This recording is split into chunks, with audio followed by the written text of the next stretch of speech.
Namaskar, Honorable Deputy Chairman Sri Harivamsi, Honorable Members, newly elected, Secretary General, officers and staff of the Rajya Sabha Secretariat, friends from the media, brothers and sisters. I'm extremely happy to inaugurate this orientation program organized for the newly elected and nominated members of the Rajya Sabha. I compliment Secretary General and the staff of Rajya Sabha for organizing this important program for the new members. I would have been more happy if I was in Delhi and was able to interact with you directly. I am sure attending this two-day conclave, you will not only get immensely benefited, but the country as a whole and people who have elected you and selected you to this responsibility, they will also be happy to know that the new parliamentarians are getting duly trained through these orientation classes. Learning is a continuous process. Nobody should feel shy to participate in such programs and also to ask questions, get responses, get your doubts, if any, cleared. I am sure these interactions and discussions would be meaningful and enriching. Honorable members, I have a legislative experience of over 29 years and another nearly 5 years as the chairman of this Rajya Sabha.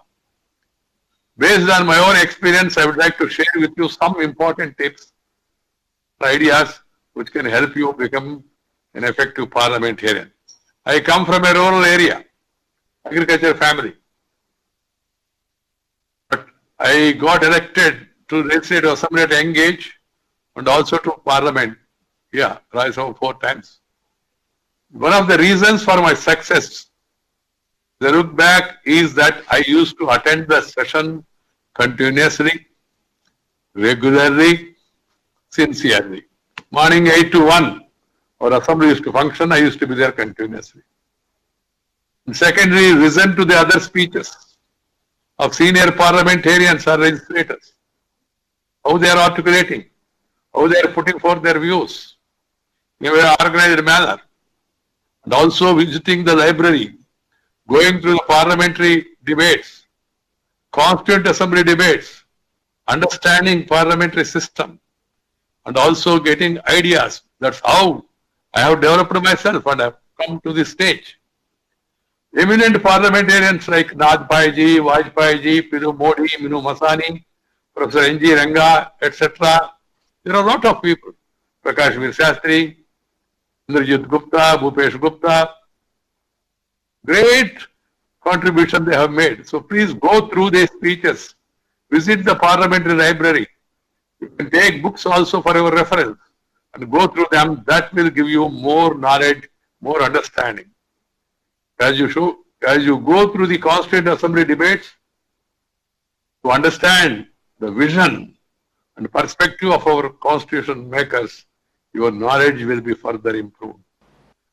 You should read further important publications such as Constitution of India, Practice and Procedures of Parliament by Kaur and Shagda, Rajya Sabha at Work, Rules of Procedure, Handbook for Members of Parliament, and other publications brought out from time to time by the Parliament.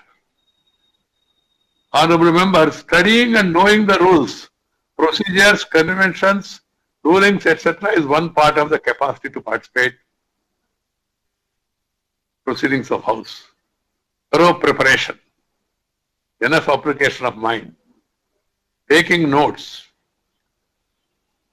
And if you want to raise the level of debate in the House, you should develop specialization in 1 or 2 subjects of your choice and interest. Domain-specific knowledge and expertise help a member to make her or his mark as an impactful and effective legislator. Given the limited time at the disposal of the House, you should make best use of it by speaking effectively. For that you must have a commitment to parliamentary system. You must always think that Parliament is there to discuss, debate and decide, to not disrupt. Disruption leads to disruption of democracy. That will hurt the people more, including yourself. So my suggestion to all the members is, first of all, be regular, sincere, attentive, allow others to speak, and you also try to raise your points as and when necessary. Often I read in the newspapers, this issue is not allowed, that issue is not allowed. This is not a correct perception. Go through the proceedings. Every issue is agreed. But only question is, some people wanted then and there discussion. There is a procedure we have to follow. Because dignity, discipline, dedication, devotion, that makes a better discussion and also better message to the people. You may have different opinion, different people are there. So my suggestion to all of you is, agree to disagree. Let the government propose, let the opposition oppose. I always say, government proposes, opposition opposes, and the House disposes. In democracy, House, finally, it's numbers. That has to be understood. And you must also be tolerant to a different view, which is critical of your view or your functioning. And my advice applies to both ruling as well as opposition. There must be a sense of responsibility and a good amount of tolerance to hear the other point of view and follow the principle of agree to disagree. That is the best way to utilize the parliament forum for the larger interest of the country. And also you must follow the rules and regulations, because proper functioning. Otherwise, in the, say, for example, even to control traffic, there is a one-way traffic. There is a regulation, so that there is orderly conduct of the transport, travel. Similar thing, it applies to Parliament also. There has to be timing, and also the allotment of time. Precious time is allotted to you. You must make best use of that allotted time. You should not waste your time and waste the time of the House. This is very important. And also now advantage is that you have information technology, IT initiatives. Sabha Secretariat is now, with the help of NIC, developed various IT tools to enhance efficiency in parliamentary work. You can also make use of e-notices portal to enable you to submit your notices online for various parliamentary devices, and members' portal accounts to access the parliamentary papers. That paperwork is reduced. I urge all of you to make use of these resources so that you may be able to contribute significantly to the proceedings of the House. I would also like to mention that with the new Parliament House, which is going to be operational very soon, it will have the state-of-art technology and infrastructure to assist the Parliament's function. Therefore, I urge you all to take interest, keep yourselves abreast with the changes in the information and communication technologies, and be adept at using them in the most efficacious manner. I would also like to mention that Sansad television, the parliamentary channel, merging Lok Sabha and Rajya Sabha television, is telecasting the live proceedings. It's an advantage to allow the people to know how their legislators or parliamentarians are functioning. So keep them, country is watching you. So you have to conduct yourself in such an exemplary manner. Children across the country, the school children, they also watch the parliamentary proceedings. Creating a ruckus or going to the well of the House. I always say, if you are not well on the facts, then you go to the well and create a hell. This will be really strengthening democracy by proper conduction of the House. That is more important. And in the present view, I have been experiencing this is what is happening. I told you, I have 19 years of parliamentary experience. Before that, legislative experience. Wasting obstruction is destruction of democracy. Develop a positive attitude. Have patience to hear others. And finally, if you are not in agreement, rebut it in an effective and objective manner. Members may kindly take out time to follow the shows and programs on the Sansad TV, which I believe would definitely help broadening their outlook. There is commentaries in the evening, so go through the channel, you will enhance your knowledge. My dear friends, when I first entered Rajya Sabha, 11th August 2017 as its chairman after being sworn in as the Vice President of India, I had stated in my maiden speech that our democratic polity allows flourishing of different ideas and thoughts on a range of socio-economic issues. But adversarial politics should not be allowed to have adverse impact on the functioning of Parliament, which in turn impact the progress of our nation. We are the largest parliamentary democracy in the world. We feel proud of the same. And we should see to it that this Parliament, the level of debate, the behavior, the conduct, the caliber, the capacity of individuals will definitely make corrective contribution to strengthening the system. Our ultimate aim is, as I told you earlier, happiness and Antyodaya, uplifting the poorest of the poor. Nearly 5 years have passed since I made this statement, but my strong conviction remains the same. Political differences should not be allowed to affect the functioning of our Parliament and state legislatures. Differences should be resolved through debate and discussion. We must respect each other. Use a polished, respectable language, civilized language. Calling names, taking names out of context, making aspirations without following procedure will hurt the system and lower the image of the Parliament.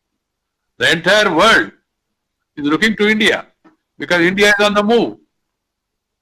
And so our behavior and conduct will also make an impact in the minds of the others who are watching our Indian parliamentary democracy. Many people take spirit from our parliamentary debates.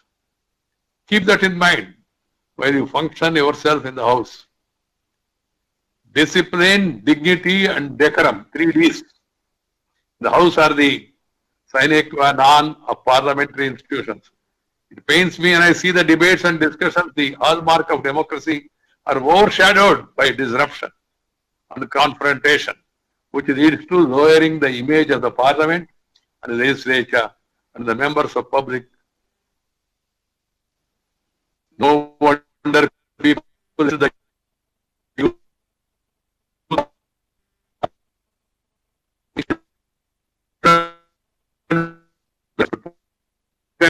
in the House if we have to sustain credibility of the parliamentary institutions in public esteem. Informed critique of government is always welcome. Protracted discussion as a parliamentary strategy should be avoided. I have always maintained that let the government propose, I repeat, let the opposition oppose, and let the House dispose. 3D mantra, discuss, debate and decide. That has to be kept in mind. Don't resort to other D, that is to disrupt. Should remember that with the live telecast of the proceedings of the Parliament and also the spread of social media, your performance and conduct are under constant public scrutiny and evaluation. Effective functioning of legislature bodies forms the basis of people's trust and confidence in parliamentary institutions. Both the government and the opposition have the collective responsibility. It is a collective responsibility of the government as well as opposition.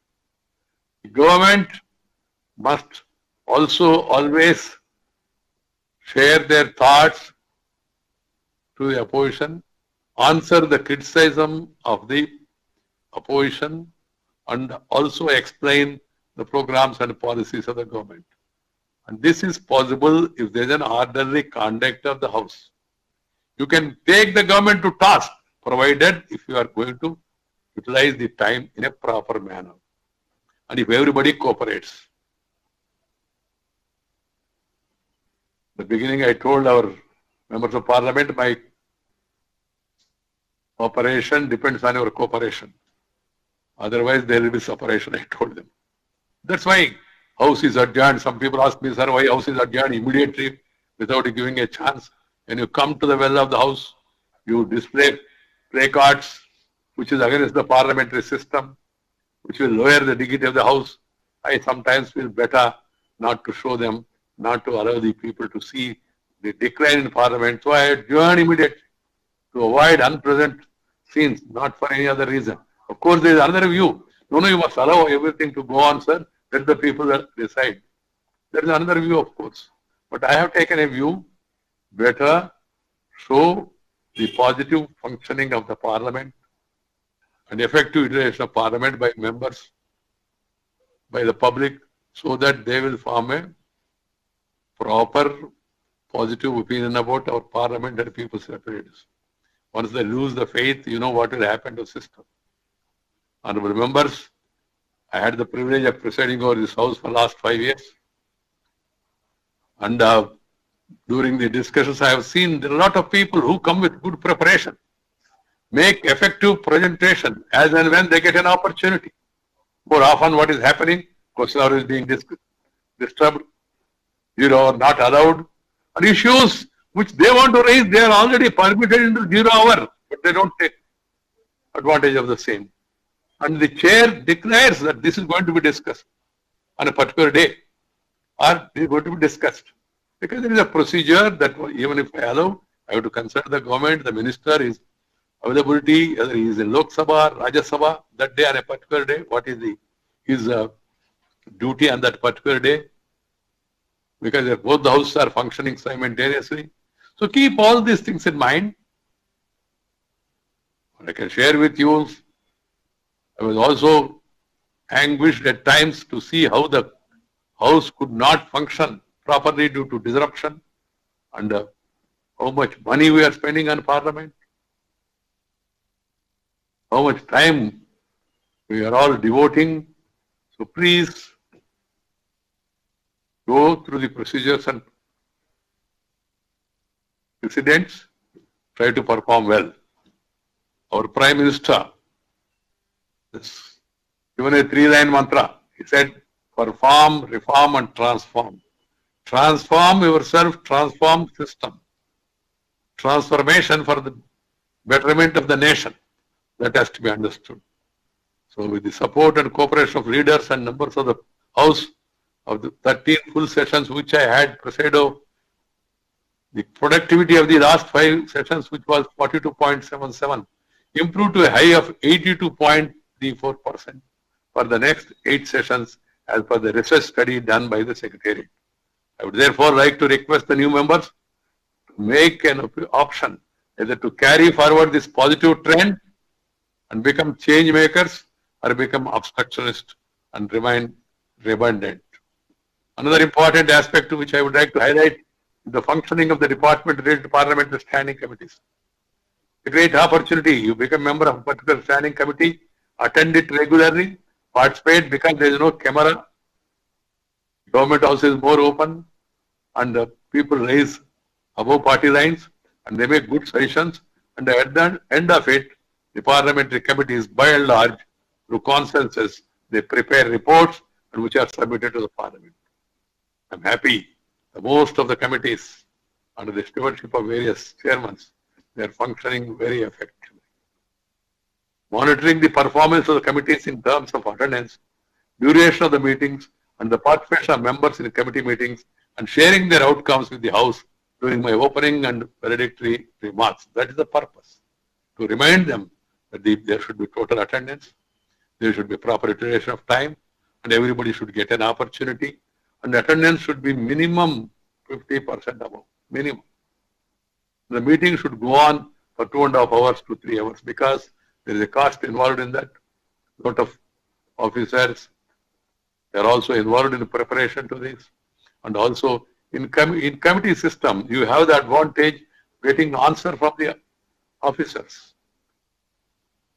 and share your ideas.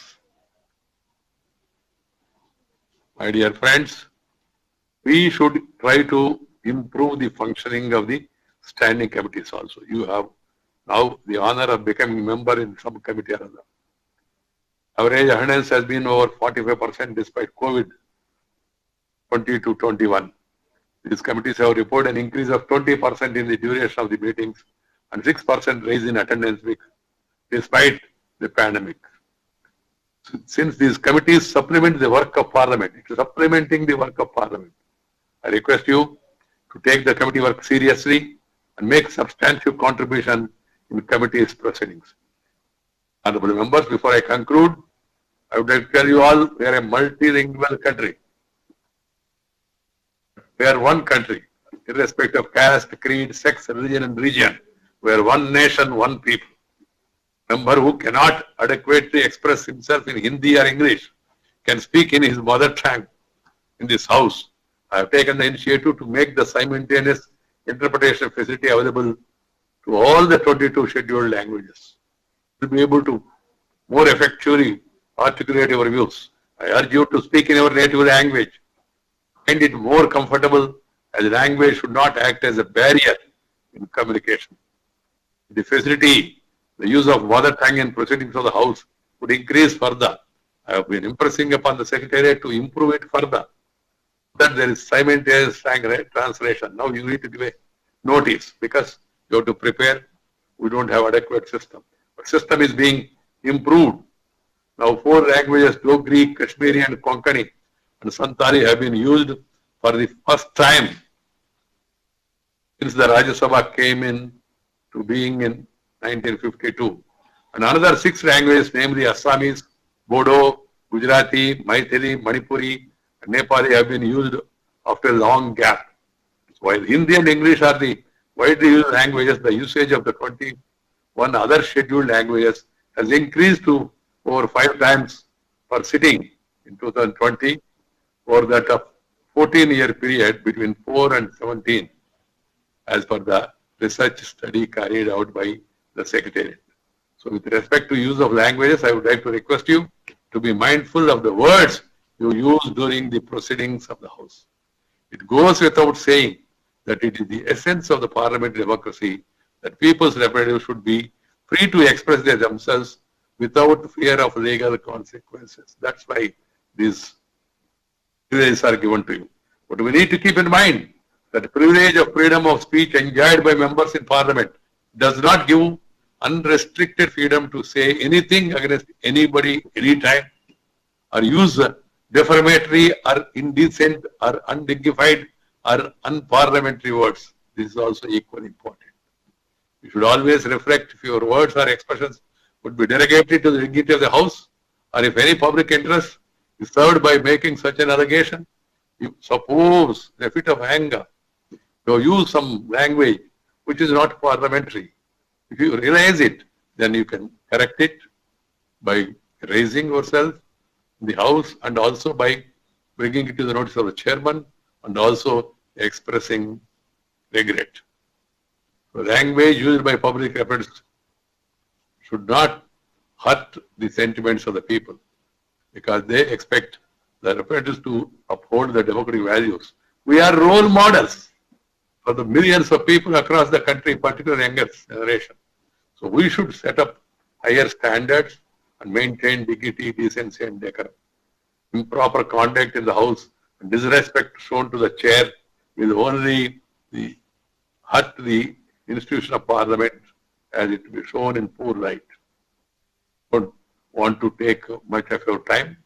I once again urge all of you to adhere to the rules, be regular, be sincere, be attentive, hear others and enrich your knowledge and perform better. I would like all of you to perform better and become better parliamentarians. All the best to all of you. Thank you. Namaskar. Jai Hind.